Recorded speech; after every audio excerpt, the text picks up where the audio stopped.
à cette présentation. L'objectif de cette présentation est de vous faire découvrir la solution de gestion commerciale, donc Sage Sensei ou Sage Sans Cloud, qui va vous permettre de gérer les ventes, les achats, les stocks, et donc bien entendu vos clients, vos fournisseurs. Donc découvrons ensemble tout d'abord la partie ergonomique.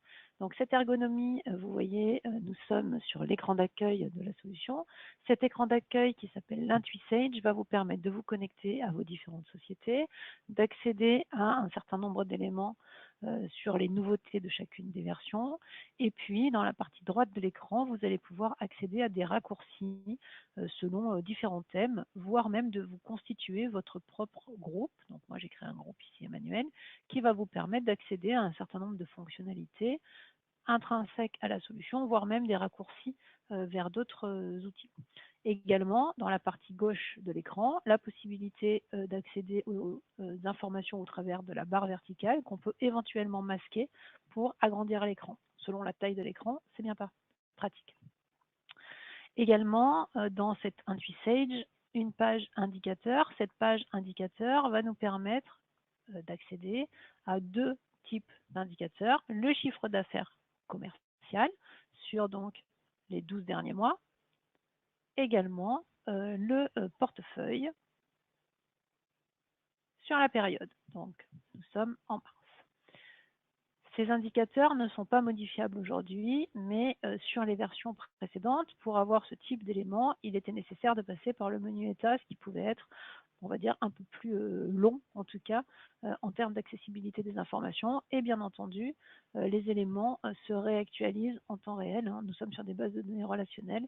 Donc, là, au fur et à mesure que vous allez réaliser des documents, les chiffres se mettront à jour.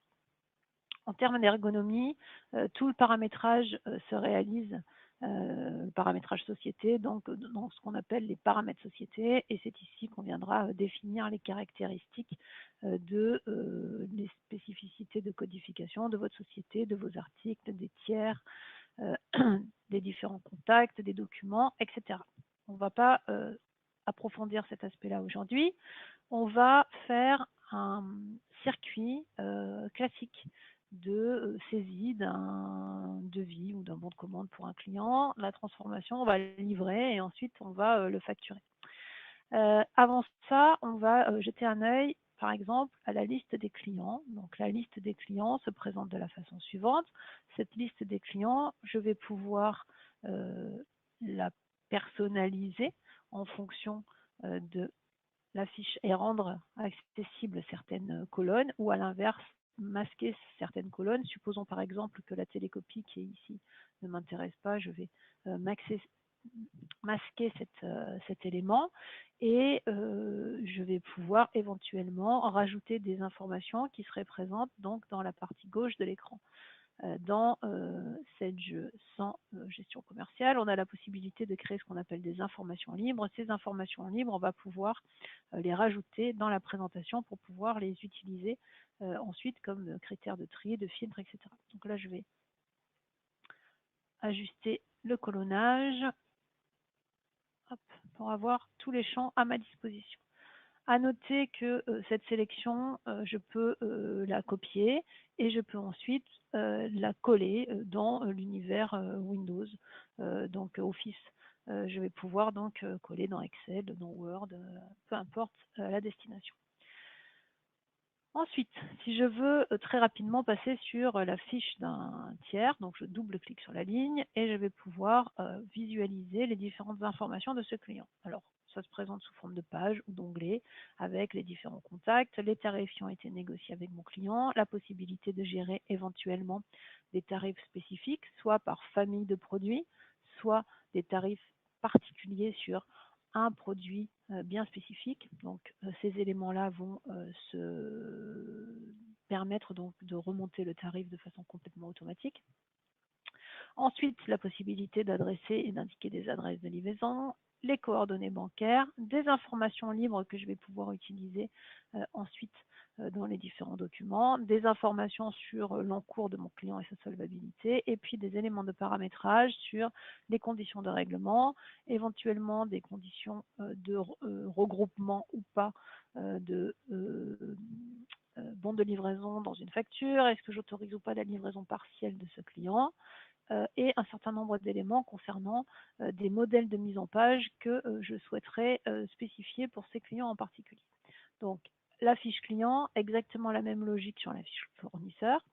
Et à partir d'une fiche tiers, je vais pouvoir interroger tout l'historique qui a été réalisé avec ce client. Donc, en cliquant sur ce bouton, je visualise l'ensemble des mouvements qui ont été réalisés avec ce client. Là encore, la possibilité de rajouter des informations à l'affichage sur cette liste dans la limite des champs qui sont présentés ici à ma disposition. Donc j'ai le détail de tout ce qui a été fait avec mon client Cara depuis le début de notre histoire commune. De façon détaillée, ici je vais avoir le détail de toutes les lignes articles que j'ai retrouvées dans tous les documents. Je peux éventuellement faire des filtres sur des types de pièces en particulier et donc je peux même, si je le souhaite, venir accéder au document. Je double-clique sur la ligne et je visualise la pièce. Donc là, je sais qu'on est sur un bon de commande qui est toujours en cours. Je peux donc en cascade comme ça accéder aux différentes informations et je sors de l'écran en faisant échappe de cette façon. Donc, à partir de la liste des clients, je rentre dans la fiche du client et j'interroge tout ce qui a été fait. Je peux, bien entendu, si je suis habilité, venir, par exemple, créer des clients ici. C'est exactement le même principe au niveau des articles, puisque je vais avoir accès à la liste des articles et à la présentation des articles exactement dans le même esprit, avec la possibilité donc d'avoir accès à mes informations articles, la possibilité de les regrouper ou de les présenter sous forme de ce qu'on appelle un catalogue, donc pour pouvoir retrouver facilement les articles, la visualisation du stock, alors disponible ou à terme, et bien entendu de l'information des gammes, si je gère des tailles et couleurs, par exemple. Donc voilà la présentation que je peux avoir, soit sous forme de catalogue, soit pas sous forme de catalogue. Ici, la possibilité de rechercher les éléments et des petits symboles qui me permettent de distinguer des articles selon certaines typologies des articles. Donc, qui seraient nomenclaturés par rapport à d'autres, etc. Donc, les articles, les clients, les fournisseurs, c'est exactement la même logique. Je vais venir saisir un document de vente. Pour saisir un document de vente, j'ai plusieurs possibilités, soit à partir de la liste des documents, soit directement ici, saisir un document de vente. Saisir un document de vente, ok, de quel type? Donc, on va commencer par exemple par un devis. Je vais faire donc un devis pour mon client. Ce devis, je vais pouvoir, bon, si je connais la codification du client, je le retrouve directement. Sinon, j'ai la liste de tout ce qui commence par C, ou encore, premier caractère, tabulation, et j'accède à la liste de tous mes clients avec la possibilité de les retrouver ici dans cette liste qui elle aussi est potentiellement personnalisable. Donc, un client, une date de livraison prévue, en l'occurrence c'est un devis, mais une date de pièce et une date de livraison, pourquoi pas, qui peut être une date de limite de validité. On va dire que c'est jusqu'au 30 avril 2018. Un certain nombre d'informations complémentaires, de références ou de zones supplémentaires que je peux rajouter. Je valide la partie haute, la partie d'en-tête, et puis je vais venir saisir après les différents articles de mon client. Donc cette saisie peut se faire à partir des références articles. Si je les connais par cœur, bien entendu, je peux venir les saisir, ou sinon je peux avoir la présentation par catalogue, comme on a vu tout à l'heure. Donc je vais choisir éventuellement par multisélection. Donc je veux ces différents éléments. Ici, c'est peut-être pas très judicieux, j'en ai pas, mais j'ai toutefois la possibilité, bien entendu, de venir saisir une commande, même si l'article n'est pas disponible. Hein. Après, tout dépend du métier qui est le vôtre. Je sélectionne mes articles, j'ai une fenêtre qui apparaît, c'est volontaire, c'est parce que j'ai demandé par paramétrage à être sollicité quand on avait un conflit au niveau de la gestion de la tarification. Donc là, l'outil est confronté à une question. Quelle est la remise à appliquer, sachant que donc j'ai 15% prévu sur cet article, 5% pour la famille et 20% pour le client. Donc du coup, j'ai demandé à ce que ce soit moi qui puisse choisir. Sinon, par paramétrage, on aurait pu faire en sorte de lui expliquer quelle était la remise qui devait être privilégiée. Même question sur celui-ci. Donc, j'ai la possibilité éventuellement de venir lui dire autre chose et de venir appliquer une autre remise. Donc, les différents articles se positionnent dans mon devis. À moi maintenant de venir saisir la quantité concernant chacun des produits, par exemple. OK. Je vais ensuite pouvoir imprimer ce devis et l'envoyer au client éventuellement par mail. J'ai accès à la liste de tous les documents de vente. Donc cette liste des documents de vente me permet de visualiser toutes les pièces commerciales, c'est comme ça qu'on les appelle, qui ont été réalisées. Et donc je garde la trace de ces éléments, tous les devis que j'ai déjà réalisés, donc celui d'aujourd'hui. En revanche, je vais retrouver les bons de commande, uniquement les bons de commande qui n'ont pas encore été livrés, et puis de la même façon, des bons de livraison s'il en reste, des factures, je n'en ai pas, puisqu'en fait, ici, j'ai dans mon système un certain nombre de factures qui ont été comptabilisées, c'est-à-dire qui ont été envoyées directement dans ma comptabilité. On va y arriver. Donc, supposons maintenant que le client accepte le devis. Donc, je vais le faire de façon unitaire, mais bien entendu, on a des moyens de travailler de façon massive. Donc là, le client accepte le devis. Je vais donc vérifier le statut. OK, il est bien accepté. Et donc, je vais transformer ce devis en bon de commande. Je peux conserver ou pas ce devis d'origine. Et donc, le devis existe toujours, mais j'ai désormais, pour mon client Cara, un bon de commande qui existe aujourd'hui. Ce bon de commande, il est sur un statut saisi, puisque, par exemple, dans mon process, j'ai indiqué qu'il y avait plusieurs étapes qui devaient être gérées, et donc il y a une personne qui doit être habilitée à vérifier un certain nombre d'éléments, et cette personne va pouvoir passer le devis, le bon de commande pardon, de saisie à préparer.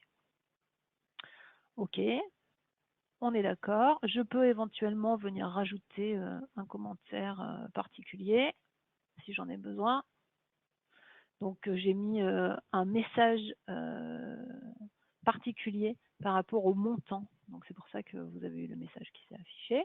Et ensuite, je peux éventuellement venir contrôler les conditions de règlement. On n'en a pas parlé, mais chez ce client, on a enregistré des conditions de règlement particulières. Donc j'ai bien un échéancier qui a été calculé. Donc j'ai les 13 000 € qui doivent être payés par chèque. Supposons qu'ensuite je veuille le modifier. J'ai la possibilité de le faire si je suis habilité à le faire. Sinon, je laisse tel quel. Voilà, en fait, ce sera du virement, du prélèvement, peu importe. Je peux venir le faire de cette façon. Le bon de commande, je l'envoie de la même façon à mon client. Donc, le devis, j'en ai toujours la trace. Et ensuite, j'ai le bon de commande qui est ici. Ce bon de commande, maintenant, je vais le livrer à mon client et j'ai potentiellement d'autres bons de commande que je souhaite livrer. Celui-ci est plus ancien. La petite roue crantée ici me permet de savoir qu'il s'agit d'un devis reliquat, d'un bon de commande reliquat, c'est-à-dire qu'il reste à l'intérieur au moins une ligne d'article qui n'avait pas été livrée sur les livraisons précédentes. Je peux par exemple regrouper ces éléments ou je peux aussi demander au système de traiter, de transformer tous les bons de commande qui sont ici en bons de livraison. Donc je vais pouvoir le faire de cette façon. Le système m'indique que je ne peux pas regrouper sur un seul et même bon de livraison tous ces éléments-là. C'est tout à fait normal puisque j'ai des clients différents. Pas de problème. Donc, je ne regroupe pas les éléments. Mais par contre, je vais faire l'étape suivante. Donc, soit je fais des préparations de livraison. Donc, c'est une étape intermédiaire avant la réalisation du bon de livraison pour pouvoir peut-être faire traiter les éléments par le magasin. Soit je fais directement un bon de livraison. Je réalise un bon de livraison. Le système va m'interroger en fonction des disponibilités en stock. Je n'ai pas cet article-là, donc du coup, je ne peux pas en livrer. Est-ce que je gère un reliquat ou pas? Combien j'ai en reliquat? Ok. Et est-ce que je souhaite générer un bon de commande ou une préparation de fabrication, ça dépend le type d'article, sur cette bon de commande.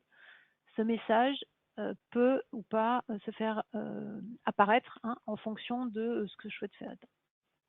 C'est du paramétrage, ça dépend des spécificités qu'on aura identifiées dans votre société. Donc là, je vais gérer le reliquat. Et donc, j'ai un certain nombre de bons de commande qui ont, entre guillemets, disparu. En revanche, j'ai de nouveaux bons de livraison.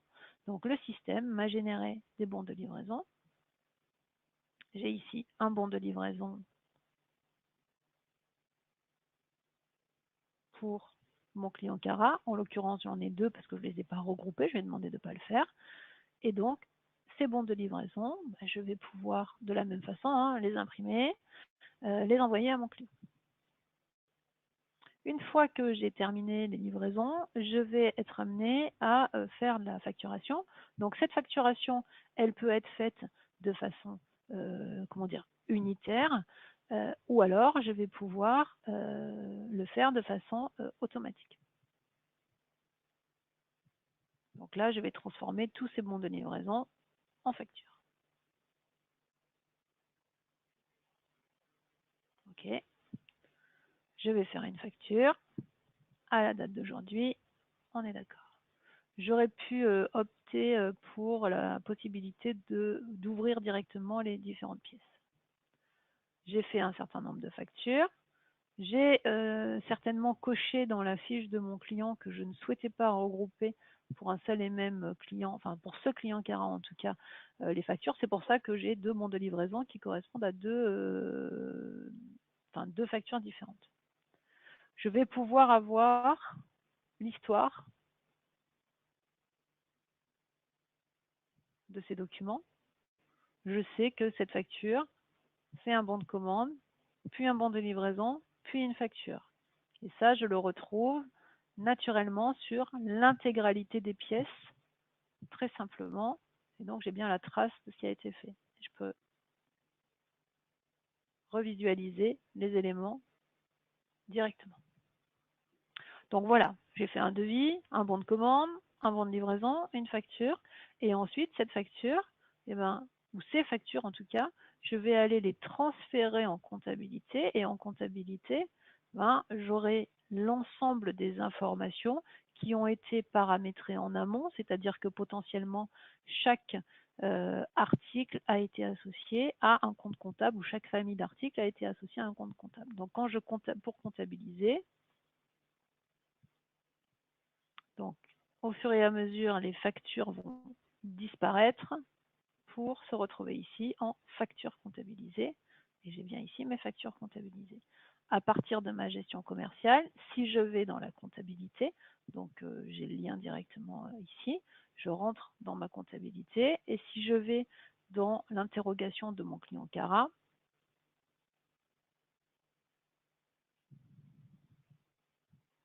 par exemple, je vais bien retrouver en date d'aujourd'hui les deux écritures qui correspondent aux deux factures qui ont été réalisées. Je double-clique et je visualise l'écriture correspondant dans le journal.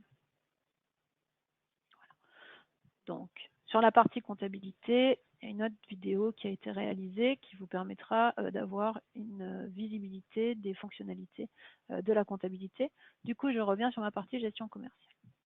Donc, tout ce que je vous ai montré au niveau des documents de vente, c'est exactement le même principe au niveau des documents achats.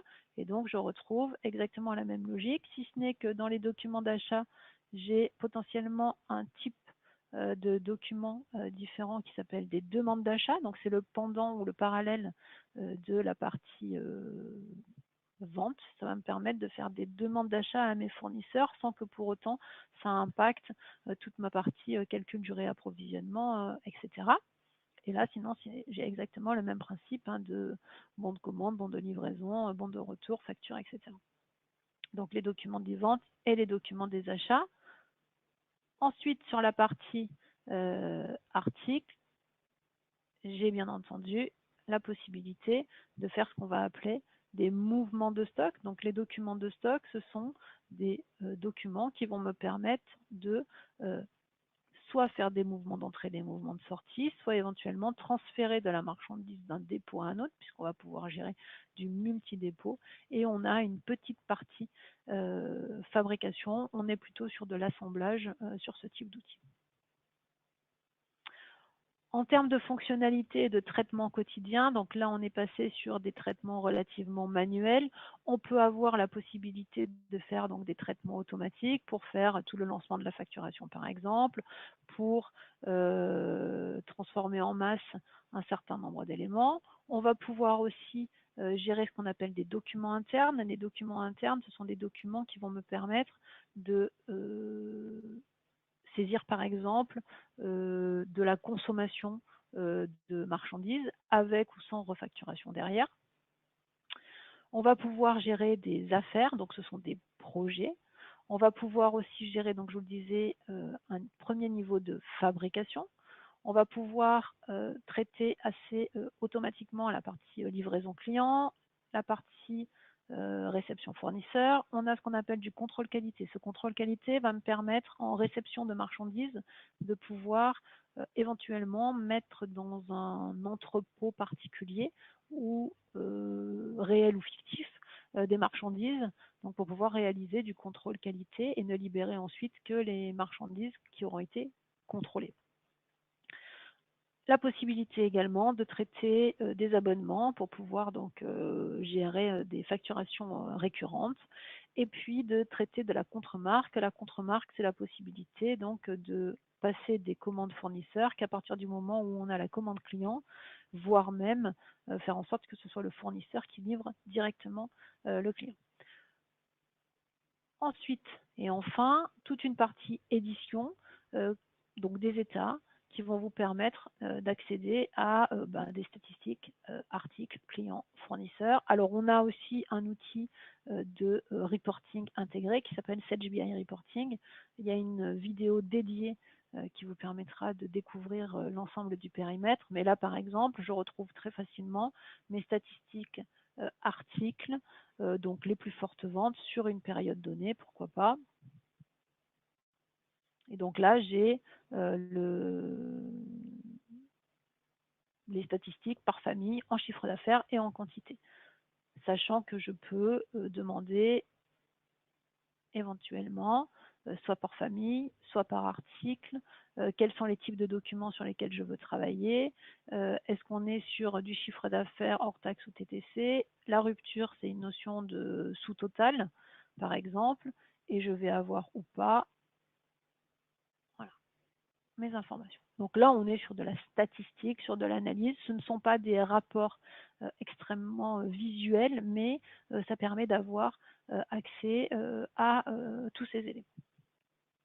Donc voilà, de façon rapide et synthétique, un premier aperçu de la solution Sage 100C ou Sage 100 Cloud gestion commerciale.